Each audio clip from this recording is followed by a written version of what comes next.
Hello dear students, मैं रंजीत सिंह। आज हम बात करने वाले हैं एसिड, बेसिस एंड साल्ट के बारे में। हम अपने चारों ओर कई तरीके के कंपाउंड्स देखते हैं। इनको हम इनकी केमिकल प्रॉपर्टीज़ के बेसिस पर क्लासिफाई कर सकते हैं। जैसे कि जो एसिड्स होते हैं वो टेस्ट में सोर होते हैं, यानी कि खट्टे होते हैं, और जो बेसिस होते हैं ये टेस्ट में कड़वे होते हैं। एसिड्स जो होते हैं वो ब्लू लिटमस को रेड में कन्वर्ट कर देते हैं, और जो बेसिस होते हैं वो रेड लिटमस को ब्लू कन्वर्ट कर देते हैं।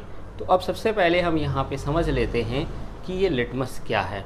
तो देखिए, अगर आपको दो सैंपल दे दिए जाएं, ठीक है, और उनके ऊपर कोई लेबल ना हो, तो आप कैसे पहचानोगे कि इनमें से एसिड कौन सा है और बेस कौन सा है। तो लेबोरेटरी के अंदर एसिड और बेस को आइडेंटिफाई करने के लिए एक ख़ास टाइप के सब्सटेंसेस का यूज़ किया जाता है, जिन्हें हम इंडिकेटर्स कहते हैं। अब ये इंडिकेटर्स जो होते हैं ये जनरली तीन टाइप के होते हैं।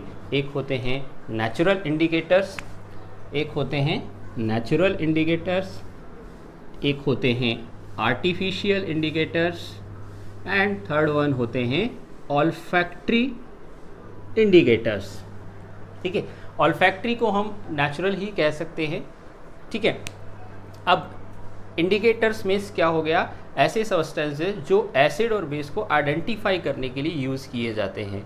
तो अब इसके बारे में थोड़ा और डिटेल से समझते हैं। तो देखिए, सबसे पहले हम बात करते हैं नेचुरल इंडिकेटर्स की। तो देखिए, ऐसे इंडिकेटर्स जो नेचर से ऑकर किए जाते हैं उन्हें हम नेचुरल इंडिकेटर्स कहते हैं।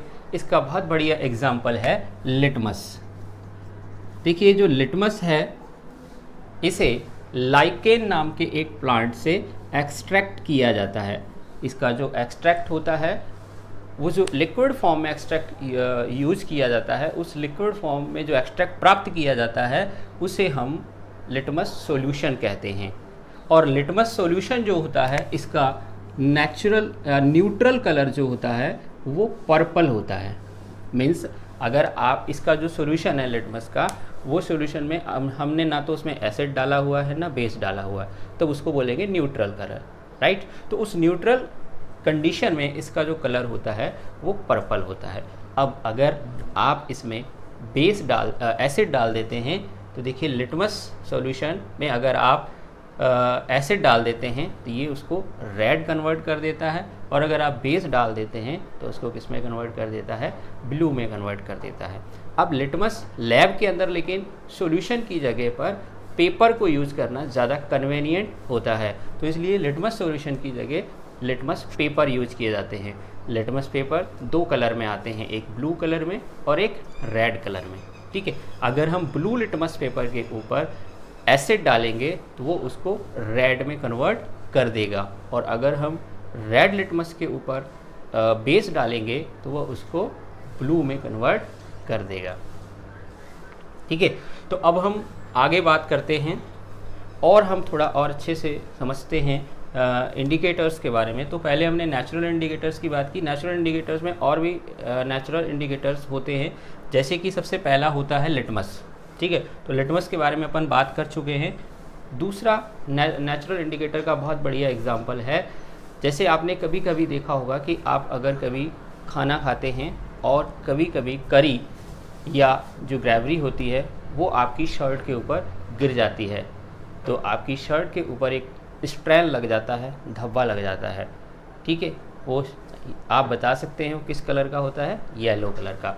लेकिन जैसे ही उसको आप साबुन या सर्फ से वॉश करते हैं तो उसका कलर चेंज हो जाता है रेडिश ब्राउन कलर में। ठीक है, और अगर आप उसको ज़्यादा एक्सेस ऑफ वाटर में धोते हैं तब उसका कलर वापस से चेंज हो जाता है येलो, या वो जो स्ट्रैन है वो डिसअपीयर हो जाता है। तो यानी कि जो मैं सेकंड नेचुरल इंडिकेटर की बात करने वाला हूँ दैट इज़ टर्मेरिक। टर्मेरिक, हल्दी एक सेकंड नंबर का नेचुरल इंडिकेटर्स है। देखिए, हल्दी के बारे में आप जानते हैं कि ये मैंने एक पूरा टेबल यहाँ पे ऑलरेडी लिख दिया है। ये इंडिकेटर है, ठीक है, ये उसका न्यूट्रल कलर हो गया। जैसे लिटमस का न्यूट्रल कलर पर्पल होता है, एसिड में डालने पर क्या हो जाता है, रेड, बेस में डालने पर क्या हो जाता है, ब्लू। ऐसे टर्मेरिक का नेचुरल कलर तो आप जानते ही हैं कैसा होता है, येलो कलर होता है। ठीक है, अगर आप एसिड डालते हैं टर्मरिक के ऊपर तो इसके ऊपर कोई इफेक्ट नहीं दिखेगा, इसका कोई इफेक्ट दिखाई नहीं देता। लेकिन बेसिस जो होते हैं वो टर्मरिक को रेडिश ब्राउन कलर में कन्वर्ट कर देते हैं। तो इसीलिए जब आप साबुन अप्लाई करते हैं उस दाग के ऊपर तो वहाँ वो जो स्ट्रैन होता है उसका कलर रेडिश ब्राउन कलर का हो जाता है। ठीक है, इसके अलावा red cabbage leaves, red cabbage जो लीव्स हैं ये एक अनदर वन नेचुरल इंडिकेटर है। ठीक है, तो इसका न्यूट्रल कलर रेड होगा। देखो यहाँ से याद करना आसान है, टर्मरिक का क्या होता है येलो, ठीक है, रेड, तो यहाँ पे रेड लिखा हुआ है तो रेड का न्यूट्रल कलर क्या होगा, रेड ही होगा। एसिड्स के ऊपर इनका कोई इफेक्ट नहीं होता इसलिए ये कलर चेंज नहीं करते। लेकिन बेसेज जो होते हैं इसको रेड को किस कलर में कन्वर्ट कर देते हैं, ग्रीन कलर में कन्वर्ट कर देते हैं। इसके अलावा और भी नेचुरल इंडिकेटर्स होते हैं जैसे चाइना रोज की पीटल्स, जो चाइना रोज फ्लावर होता है उसकी पीटल्स। ठीक है, इसके अलावा पिटूनिया फ्लावर्स जो होते हैं, है ना, इस प्रकार से कई सारे नेचुरल इंडिकेटर्स का हम यूज़ करते हैं। नेक्स्ट आते हैं आर्टिफिशियल इंडिकेटर्स। तो ऐसे इंडिकेटर्स जो लेबोरेटरी के अंदर तैयार किए जाते हैं, जो लेबोरेटरीज़ में तैयार किए जाते हैं, वो इंडिकेटर्स कहलाते हैं आर्टिफिशियल इंडिकेटर्स। ठीक है, तो इसमें दो एग्जाम्पल हैं हमारे पास, मिथाइल ऑरेंज और फिनोफ्थिलीन। ठीक है, मिथाइल ऑरेंज और फिनोफ्थिलीन का भी आप ये याद कर लें कि इसका देखिए मिथाइल ऑरेंज का जो न्यूट्रल कलर है वो कैसा होता है, ऑरेंज। तो यहाँ से हमें दिख रहा है, देखो ऑरेंज लिखा हुआ, मिथाइल ऑरेंज, याद करना बहुत ईजी है, मिथाइल ऑरेंज। तो ऑरेंज का न्यूट्रल कलर कैसा होगा, ऑरेंज। ठीक है, अगर आप इसके सॉल्यूशन में एसिड डाल देते हैं तो ये कैसा हो जाएगा, रेड हो जाएगा। यानी एसिड इसके कलर को, ऑरेंज कलर को किस में कन्वर्ट कर देते हैं, रेड कलर में कन्वर्ट कर देते हैं। और जो बेसिस होते हैं वो येलो कन्वर्ट कर देते हैं। ठीक है, नेक्स्ट है फिनोफ्थिलीन। अब देखिए जो फिनोफ्थिलीन है ये कलरलेस होता है, इसका कोई कलर नहीं होता। ठीक है, इसमें आप एसिड डालोगे इसके ऊपर कोई इफेक्ट नहीं पड़ेगा, ये कलरलेस ही रहेगा। लेकिन अगर आप इस पर बेस डालोगे तो ये कैसा हो जाएगा, पिंक हो जाएगा। ठीक है, तो ये हमने इंडिकेटर्स के बारे में समझा। एक और चीज़ है यहाँ पे, ऑल्फैक्टरी इंडिकेटर्स क्या होता है मैं आपको ये बता देता हूँ। देखिए आपको एक एक्टिविटी दी गई है कि आप कपड़े के, क्लोथ्स के स्ट्रिप्स लें, ठीक है, टुकड़े लें, ठीक है, और एक चॉप्ड ऑनियन यानी कि कटा हुआ एक प्याज ले लें। ठीक है, अब उस कटे हुए प्याज को और कपड़ों के टुकड़ों को एक प्लास्टिक बैग में पॉलीथीन के अंदर बांध करके और फ्रिज में रख दें रात भर। ठीक है, सुबह उस पॉलीथीन में से आप कोई भी 2 टुकड़े निकाल लें, कपड़ों के 2 टुकड़े आप निकाल लें। ठीक है, उन दोनों कपड़ों को हम अलग अलग ट्रीट करेंगे। ठीक है, पहले वाले कपड़े के ऊपर एक जो हमने स्ट्रिप ली है क्लोथ की, उसके ऊपर हम HCl की ड्रॉप डालेंगे। ठीक है, यानी एसिड की ड्रॉप डालेंगे। ठीक है, अब दूसरा वाला जो स्ट्रिप लिया है, ठीक है, इसके ऊपर हम क्या डालेंगे, NaOH डालेंगे। ठीक है, सोडियम हाइड्रोक्साइड डालेंगे।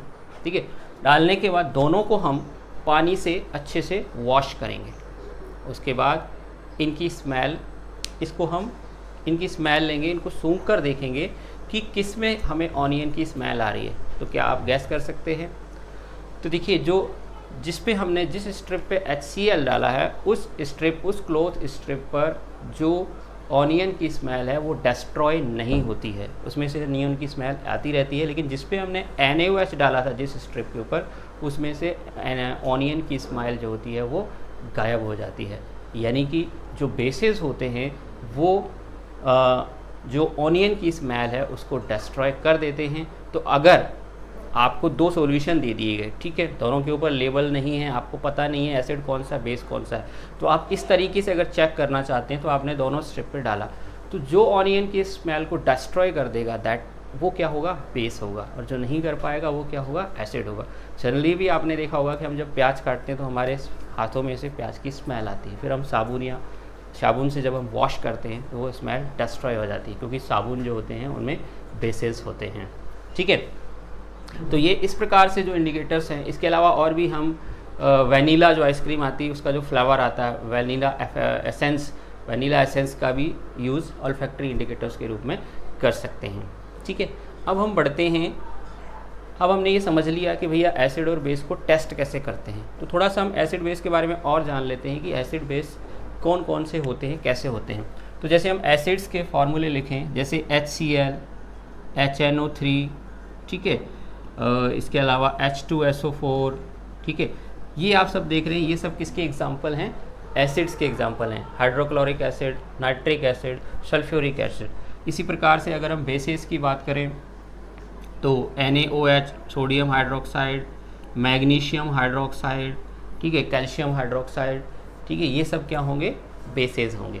ठीक, अब आपको एक सबसे पहली जो एक्टिविटी दी गई है इस चैप्टर के अंदर, उसमें आपको बोला गया है कि आपको कुछ सैंपल, बोला कि ये सैंपल आपको दे दिए गए हैं, जैसे hydrochloric acid, nitric acid, sodium hydroxide, magnesium hydroxide, और भी दिए गए हैं।